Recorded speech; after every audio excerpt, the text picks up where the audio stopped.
Ça commence pour moi à la toute petite enfance, quoi. J'ai tout le temps dessiné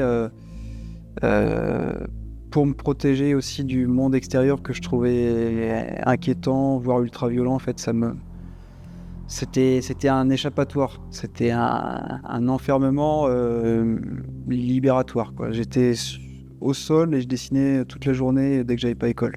À l'école, je dessinais toute la journée.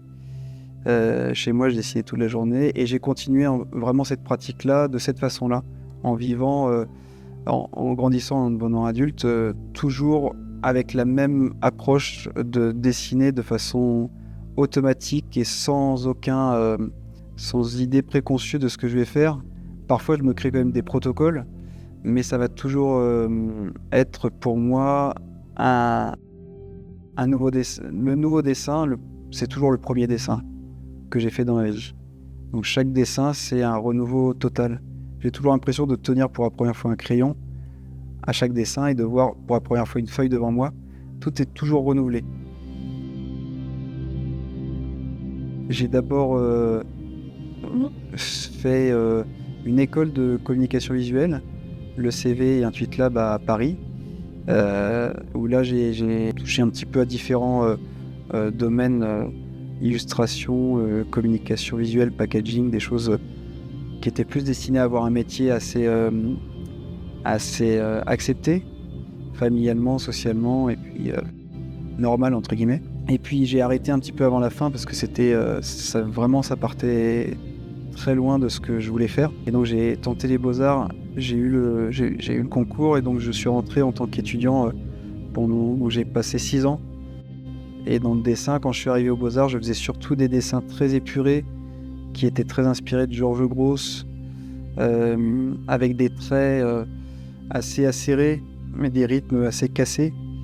Et je me servais surtout du monotype au pastel gras.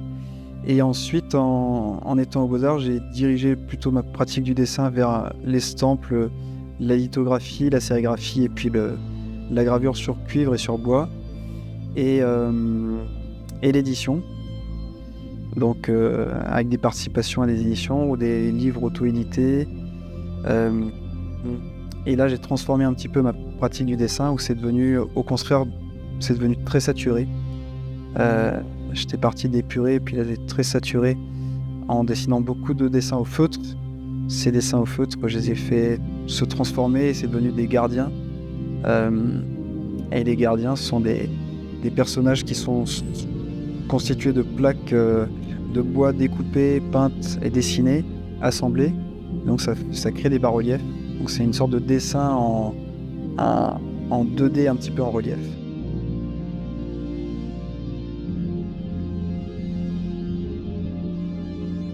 Moi, depuis mon enfance, je suis attiré par les personnes marginales. Quand j'étais enfant, toutes les personnes proches de la clochardisation ou peut-être dans l'imagerie vagabonde aussi, tout ça, ça m'a beaucoup influencé en fait avec tous ceux qui sont en marge de la société en choisissant ou plutôt en ayant choisi, parce qu'il y en a qui choisissent quand même.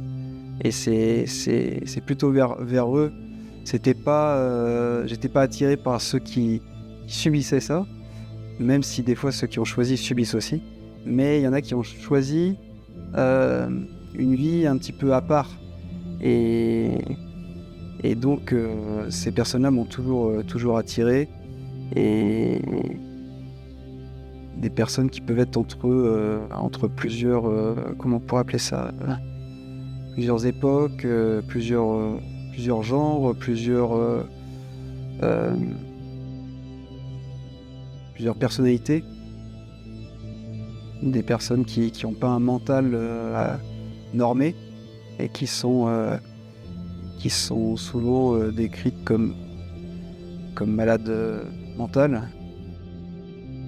Et donc à la fois sur l'apparence physique et le mental, ces deux aspects de la marge m'a toujours intéressé.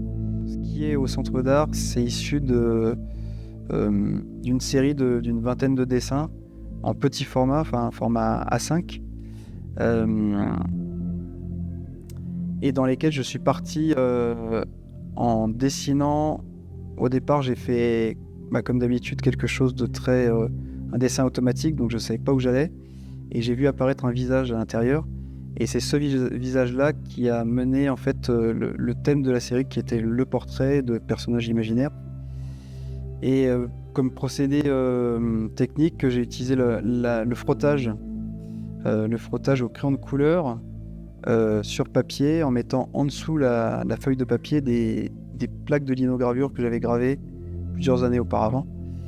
Et c'est la première fois que je superposais les coups de crayon, les couleurs. Parce que d'habitude, c'était dans le frottage, je gardais juste la marque initiale d'un endroit d'une texture.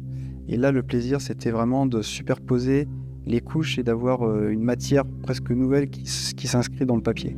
Ces personnages-là, ils sont à la fois inspirés de l'inconscient collectif où, comme c'est un travail très introspectif, je vais me mettre à dessiner un personnage qui est à la fois inscrit en moi et aussi inspiré de dessins animés de mon enfance où il y a des figures très, très marquées comme dans Tom Sawyer, le fameux Joe l'Indien par exemple, ou Vitalis dans Rémi sans famille, donc des figures très imposantes, très imposantes, inquiétantes et en fait souvent on découvre qu'elles sont bienveillantes malgré tout.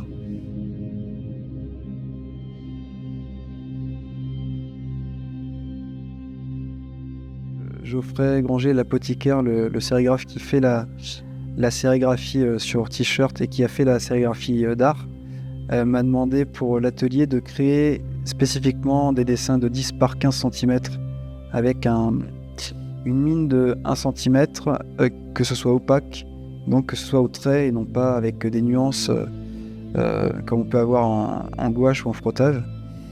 Et donc j'ai utilisé un Posca pour dessiner, et puis j'ai voulu reprendre une des périodes que je suis en train de faire un petit peu en ce moment, qui est un peu plus